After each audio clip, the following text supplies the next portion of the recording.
Le Lévitique, chapitre 24. L'Éternel parla à Moïse et dit: Ordonne aux enfants d'Israël de t'apporter pour le chandelier de l'huile pure d'olive concassée, afin d'entretenir les lampes continuellement. C'est en dehors du voile qui est devant le témoignage, dans la tente d'assignation, qu'Aaron la préparera pour que les lampes brûlent continuellement du soir au matin en présence de l'Éternel. C'est une loi perpétuelle pour vos descendants. Il arrangera les lampes sur le chandelier d'or pur pour qu'elles brûlent continuellement devant l'Éternel. Tu prendras de la fleur de farine et tu en feras 12 gâteaux. Chaque gâteau sera de 2 dixièmes. Tu les placeras en 2 piles, 6 par pile, sur la table d'or pur devant l'Éternel. Tu mettras de l'encens pur sur chaque pile, et il sera sur le pain comme souvenir, comme une offrande consumée par le feu devant l'Éternel.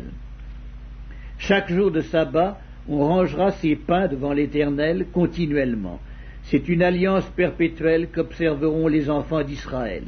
Ils appartiendront à Aaron et à ses fils, et ils les mangeront dans un lieu saint, car ce sera pour eux une chose très sainte, une part des offrandes consumées par le feu devant l'Éternel. C'est une loi perpétuelle. Peine contre les blasphémateurs et les meurtriers. Le fils d'une femme israélite et d'un homme égyptien, étant venu au milieu des enfants d'Israël, se querella dans le camp avec un homme israélite.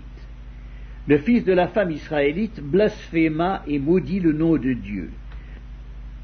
On l'amena à Moïse.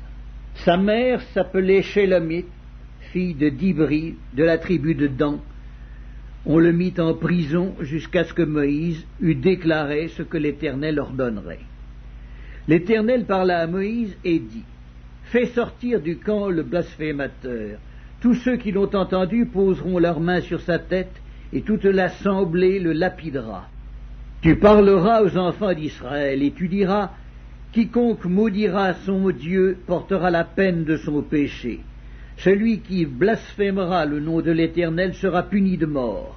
Toute l'assemblée le lapidera. Qu'il soit étranger ou indigène, il mourra pour avoir blasphémé le nom de Dieu. Celui qui frappera un homme mortellement sera puni de mort. Celui qui frappera un animal mortellement le remplacera, vie pour vie. Si quelqu'un blesse son prochain, il lui sera fait comme il a fait. Fracture pour fracture, œil pour œil, dent pour dent. Il lui sera fait la même blessure qu'il a faite à son prochain. Celui qui tuera un animal le remplacera, mais celui qui tuera un homme sera puni de mort. Vous aurez la même loi, l'étranger comme l'indigène, car je suis l'Éternel, votre Dieu. Moïse parla aux enfants d'Israël. Ils firent sortir du camp le blasphémateur, et ils le lapidèrent. Les enfants d'Israël se conformèrent à l'ordre que l'Éternel avait donné à Moïse.